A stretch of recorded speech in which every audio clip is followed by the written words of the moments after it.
Hi guys, Rachybop here. Welcome to today's video. It feels like forever since I did an Apple related video, but it's now come around and Apple are holding WWDC this week, the Worldwide Developers Conference, and yesterday they did an Apple Keynote and announced the new operating system for Macs and the new operating system for iPhones and iPads, otherwise known as iOS 8. So I sat through the full 2-hour keynote.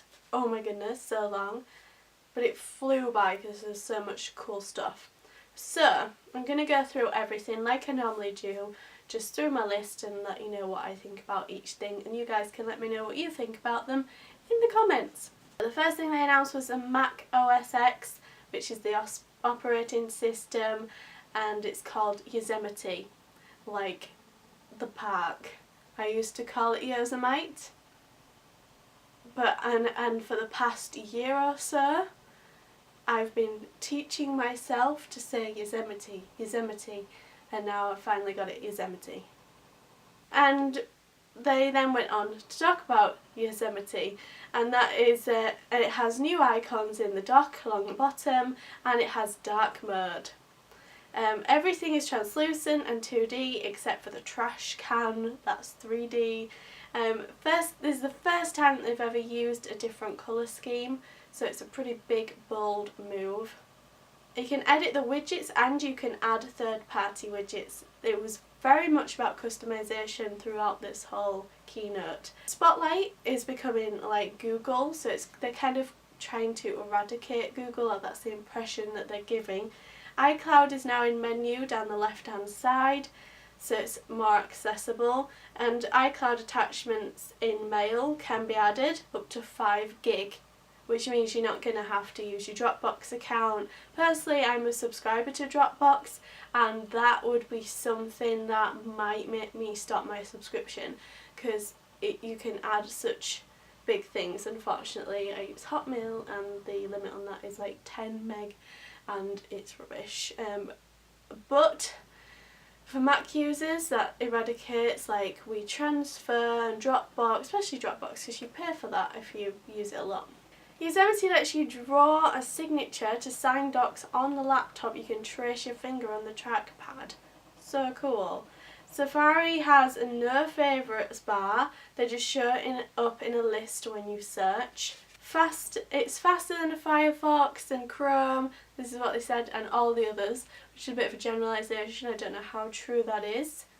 You can use the trackpad to draw images directly in Mail and add text in speech bubbles.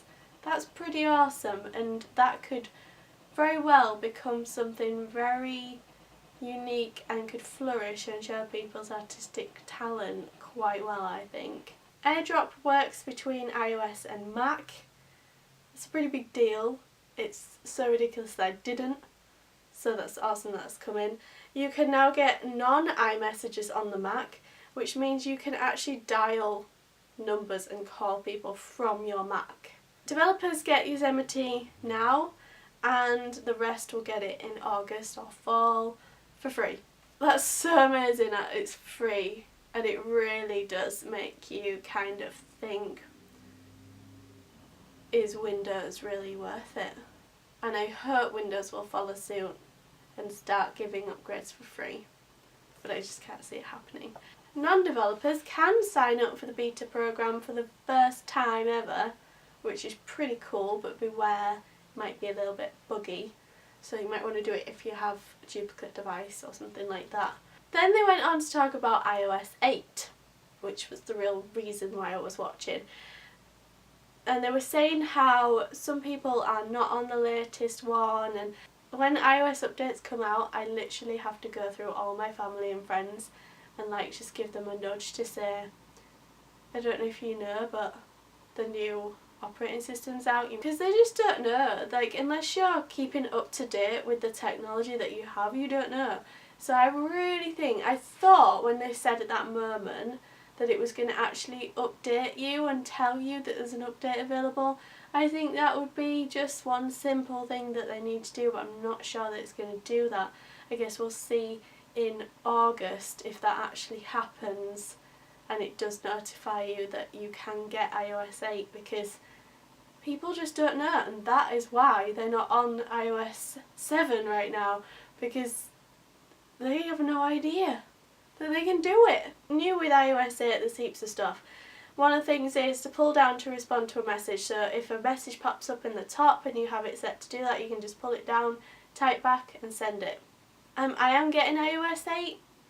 I'm in the process of putting it on my phone now, so there will be videos showing you the new things, but like with the Mac operating system, it's going to be buggy, so don't take it as stone. It will be better when it actually comes out. Interactive notifications, which is the same as what I've just said. New keyboard feature called Quick Type, very similar to what they already do on Android. I know a lot of people are going to say that, but this is better because it learns how to type from people. So say if someone always texts you saying how are you, and your usual response is okay or not very well or whatever, it will give you options based on what you would normally say, and you can just click that and send it. Find My Friends is built into the message thread. I'm not sure how I feel about that. I don't really like the thought of everybody knowing where I am all the time. So, I mean, I presume that can be turned off. It would be nice if you could turn it on to some people and off to others. I don't know how that's going to play out. You can mute chatty convos, so if you're in a particular chatty convo with Beyond Sims and with Dan from Beyond Sims and Micah, and they start chatting amongst each other and your phone's just ding ding ding ding ding, you can actually mute that. You can access all attachments from one conversation in one place, so you can just like get them all and take them from there, which is pretty cool. You can add a video message to your conversation, and audio and video messages will self-destruct unless you choose to save them, so it's similar to Snapchat. So we're kind of eradicating Snapchat now, except you would have to have that person's number. So if you enjoy sending pictures of your Rudy Doody bits to strangers, then that's not for you. Audio messages record automatically when you raise the phone to your ear, and they send when you lower it from your ear.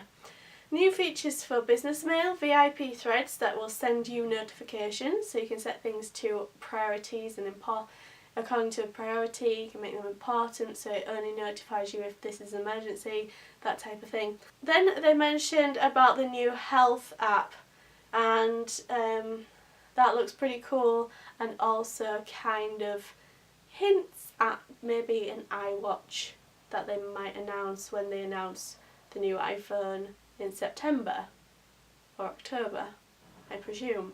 Family sharing, so the family can get everything any member of your family has purchased, so long as you're using the same credit card. Who does that? Who uses the same credit card as someone else anymore? I don't know if there's any way around that, and I don't know how that will work. We'll see. Every photo you take is on all devices. It means you never have to use iPhoto on your Mac, and the new photo app will also straighten your pictures. Edit tools now pop up at the top of the photo, and light and colour dials at the bottom of the photo. In-app editing, then again, eradicates other photo editing apps.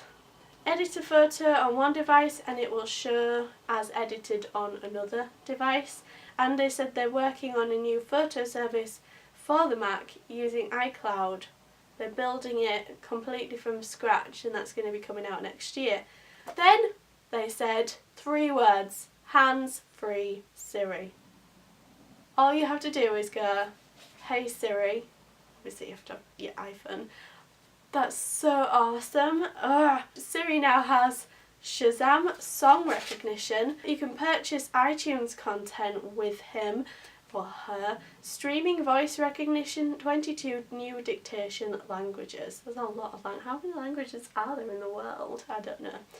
App bundles and app previews, which means there's videos when you go into the App Store, and it usually shows you a few screenshots. You actually get videos in there with iOS 8 where you can just press it and watch how the app plays out. System-wide third-party keyboards. Oh my goodness, customization, hello.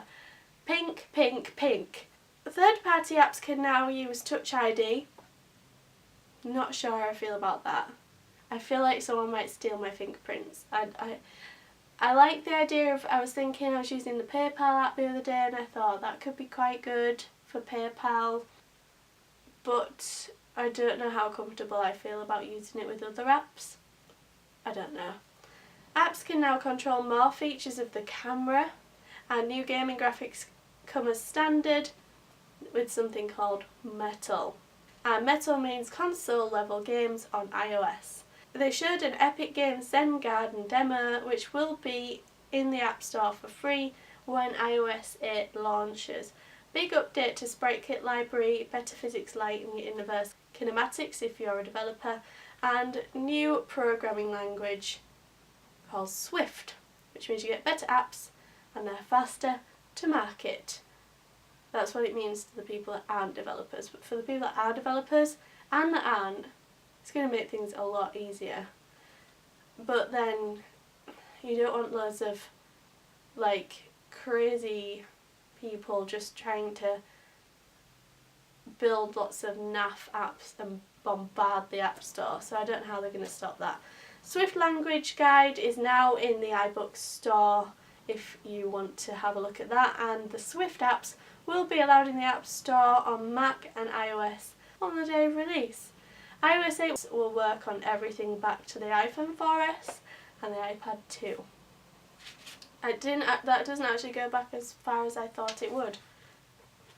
And yes, it's available in fall or August depending on where you're from and how you say that. So let me know your thoughts on Yosemite and iOS 8 in the comments, and let me know what videos you would like to see about iOS 8 and of iOS 8 in the comments, and I will see you in my next video. Thanks for watching. Bye!